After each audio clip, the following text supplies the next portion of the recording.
What are various conflicts between judiciary and executive. Recently judiciary और executive के बीच में कुछ कॉन्फ्लिक्ट रेज हुए हैं। वो कॉन्फ्लिक्ट्स क्या क्या है, इससे रिलेटेड कुछ इंपॉर्टेंट पॉइंट्स हम इस आर्टिकल के अंदर डिस्कस करेंगे। Why news vice president Jagdeep Dhankhar recently raised certain issues with respect to the independence of the judiciary, its powers of judicial review, and the judgment prescribing timelines to the president and governor for their actions.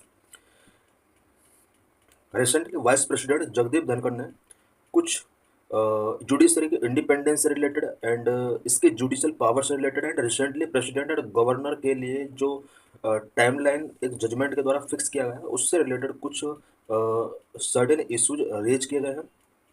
It means vice president ने यहाँ पर judiciary की कुछ power से related issues को raise किया है, such as judiciary की इंडिपेंडेंस से रिलेटेड, जुडिशरी की जुडिशियल रिव्यू की पावर से related and recently supreme court का जो जजमेंट गवर्नर एंड प्रेसिडेंट के लिए बिल्स पर एसेंट या डिसेंट गिविंग करने से रिलेटेड जो टाइम लाइन फिक्स किया है 3 मंथ का, इससे रिलेटेड यहाँ पर कुछ कंसर्न रेज किए गए हैं।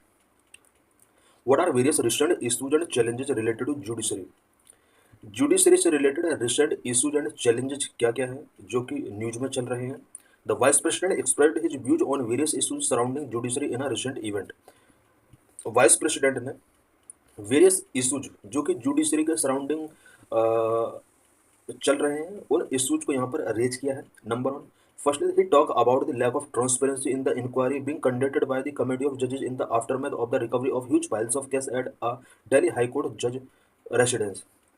सबसे पहले वाइस प्रेसिडेंट ने एक इम्पोर्टेंट इशू रेज किया है। कुछ डेज पहले दिल्ली हाई कोर्ट जज के रेसिडेंस से huge piles of case recover किया गया था और इसके अगेंस्ट एक कुछ जजेज का कमेटी यहाँ पर सेटअप किया गया था। इस कमेटी का जो मेन पर्पस था वो इस इशू से रिलेटेड इंक्वायरी करना था, बट इस इंक्वायरी के बाद जो भी रिपोर्ट थी उसको ट्रांसपेरेंट यहाँ पर नहीं किया गया। इट मीन्स इंक्वायरी से रिलेटेड फाइंडिंग्स को यहाँ पर ट्रांसपेरेंट तरीके से डिस्क्लोज नहीं किया गया। He questioned the legality of the procedure being followed in such cases that is not laid down under any law made by Parliament. Vice president ने यहाँ पर इंक्वायरी प्रोसीजर से रिलेटेड लीगलिटी का को क्वेश्चन किया है बिकॉज इंक्वायरी का जो प्रोसीजर होता है इसमें पार्लियामेंट के द्वारा ना तो कोई एक्ट बनाया गया है ना ही कॉन्स्टिट्यूशन के अंदर इससे रिलेटेड कोई प्रोविजन है।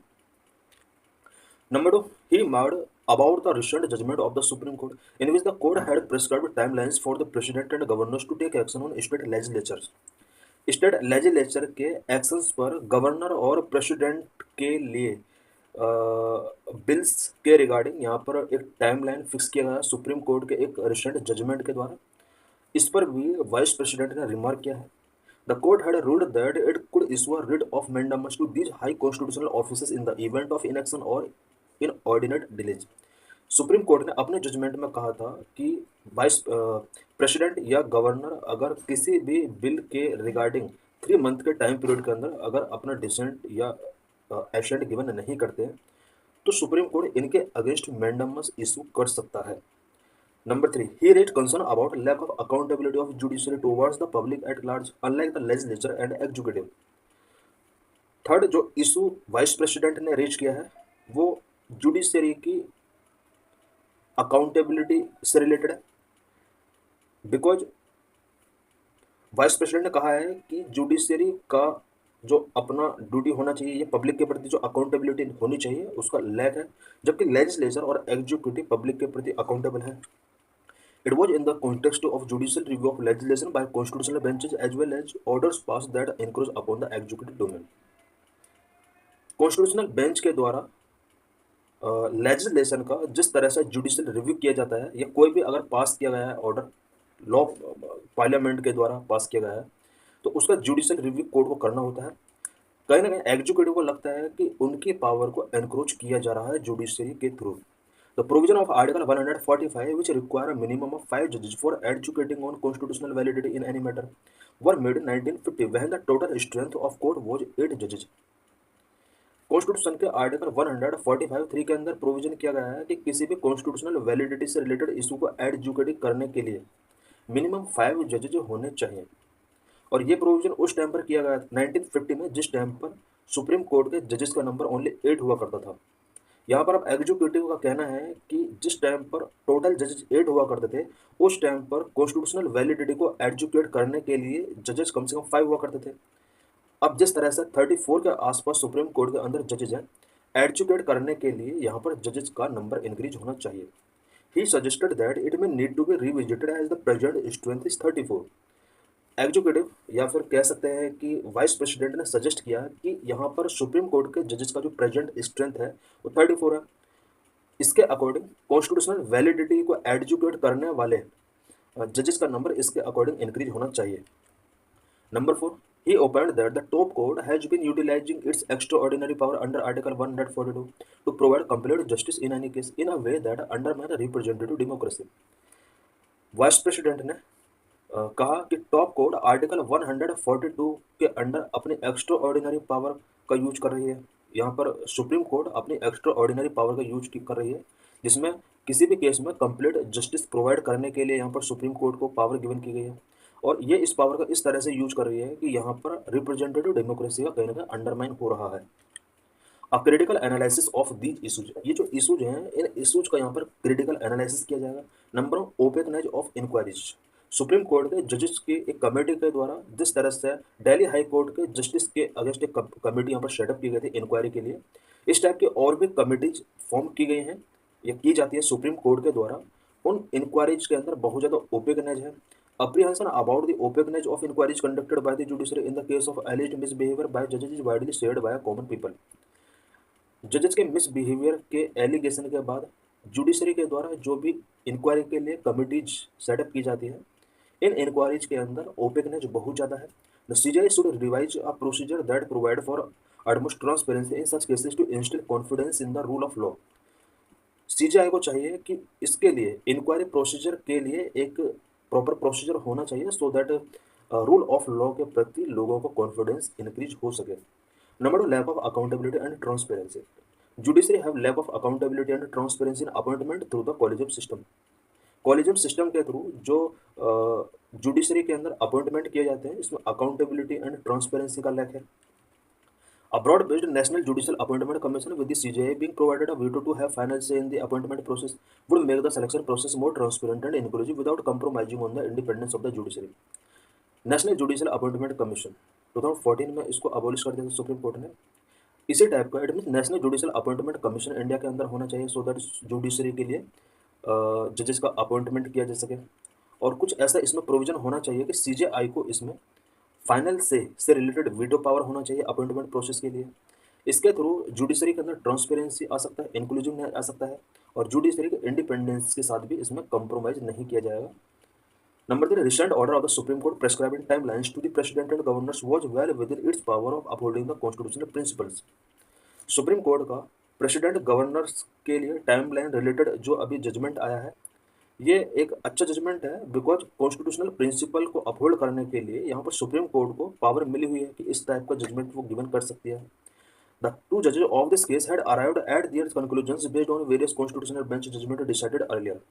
ये जो जजमेंट था ये 2 जजेज बेंच का जजमेंट था, और इन्होंने जो जजमेंट गिवन किया है वो वेरियस कॉन्स्टिट्यूशनल बेंच जजमेंट जो प्रीवियस आ चुके हैं उसके बेस पर इन्होंने जजमेंट गिवन किया है।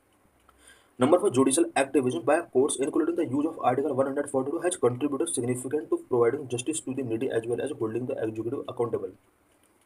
कोर्ट्स के द्वारा time to time judicial activism किया जाता है, इंक्लूडिंग आर्टिकल 142 का यूज इसमें किया जाता है।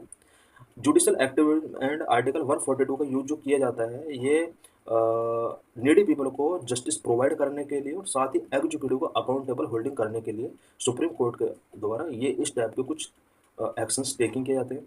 Some notable orders under Article 142 include Article 142 के अंदर सुप्रीम कोर्ट ने इससे पहले भी बहुत सारे जजमेंट गिवन किए हैं। इट मीन्स यहाँ पर आर्टिकल 142 के अंदर सुप्रीम कोर्ट नीडी पीपल को जस्टिस प्रोवाइड करने के लिए कुछ गाइडलाइंस यहाँ पर प्रोवाइड कर सकती है।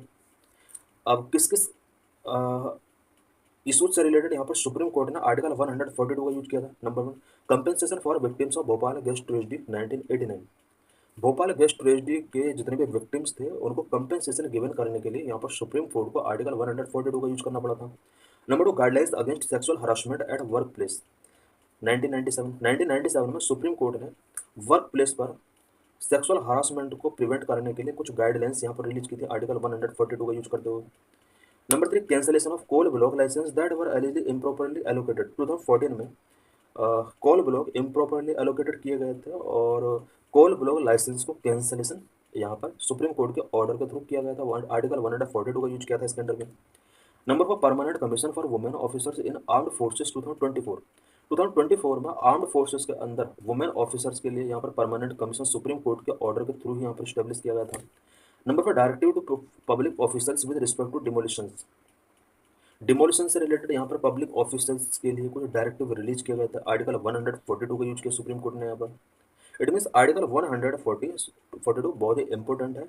इसके under supreme court justice deliver करने के लिए कुछ गाइडलाइंस इशू कर सकती है, ऑर्डर इशू कर सकती है। नंबर 5, रिक्वायरमेंट ऑफ 5 जजेस for a constitution bench considering the precedents developed in the past 7 decades and pendency of cases in Supreme Court the current requirement of 5 जजेस for a constitution bench may be optimum because past 7 decades के जो भी presidents रहे हैं and supreme court के अंदर जिस तरह से केसेस का पेंडेंसी है उसके अकॉर्डिंग कॉन्स्टिट्यूशन बेंच के लिए 5 जजेस का जो रिक्वायरमेंट की नीड है वो ऑप्टिमम हो सकता है। इट मीन्स यहाँ पर जजेस के नंबर को हमें इंक्रीज करना होगा। Judicial review and it's independence. Supreme court या हमारा जो जुडिशरी सिस्टम है इसके पास जुडिशियल रिव्यू की पावर होती है। इससे रिलेटेड कुछ हम इंपॉर्टेंट पॉइंट्स हम यहाँ पर डिस्कस करेंगे। Parliamentary democracy work on the principle that the executive is accountable to the legislature which in turn is answerable to the people in every election। Parliamentary democracy एक specific principal के base पर work करती है जिसमें executive legislature के प्रति accountable होता है और इसके बाद लेजिस्लेचर पीपल के प्रति आंसरेबल होता है इन इलेक्शन टाइम। इलेक्शन टाइम में यहाँ पर लेजिस्लेचर पीपल के लिए आंसरेबल होता है। However, it is the judiciary which is the independent branch that uphold the constitution and its principles in governance। Judiciary एक इंडिपेंडेंट ब्रांच है जो कि कॉन्स्टिट्यूशन एंड इसके प्रिंसिपल्स को गवर्नेंस में अपहोल्ड करके रखता है। The doctrine of parliamentary sovereignty associated with the British parliament. This is because there is two written constitution in the UK. There is no written constitution in UK and parliamentary law are supreme for governance of the country. Parliamentary sovereignty का जो doctrine है वो British parliament से associated है because British parliament के अंदर वहाँ पे उसको फुल्ली सॉवरेनिटी गिवन किया है। This is because there is no written constitution in the UK. UK के अंदर कोई भी रिटन कॉन्स्टिट्यूशन नहीं है एंड पार्लियामेंट्री लॉ कंट्री के गवर्नेंस में सुप्रीम होता है। जिस तरह से इंडिया के अंदर कॉन्स्टिट्यूशन टॉप पर है, यूके के अंदर कॉन्स्टिट्यूशन रिटन नहीं है इस वजह से टॉप पर नहीं है, वहाँ पर पार्लियामेंट्री लॉ जो होते हैं वही सुप्रीम होता है। On the other hand, the concept of judicial supremacy is associated with the US. It is because the America Supreme Court has wide powers in interpreting their constitution as per due process of law। Judicial supremacy का जो concept है वो US से related है because American supreme court के पास constitution को interpret करने के लिए वाइड पावर्स उसको गिवन की गई हैं। द इंडियन कॉन्स्टिट्यूशनल स्कीम जो synthesis of parliamentary sovereignty and judicial supremacy. हमारे इंडिया का जो कॉन्स्टिट्यूशनल स्कीम है वो parliamentary sovereignty and judicial supremacy का एक सिंथेसिस है। Judicial review has been declared as a basic structure of the constitution and various judgment of the supreme Court that is reinforced constitutional sovereignty. Judicial review constitution के basic structure के तौर पर इसको declare किया गया supreme court के various judgement के द्वारा और कॉन्स्टिट्यूशनल सॉवरेनिटी इंडिया के अंदर यहाँ पर इंश्योर की गई।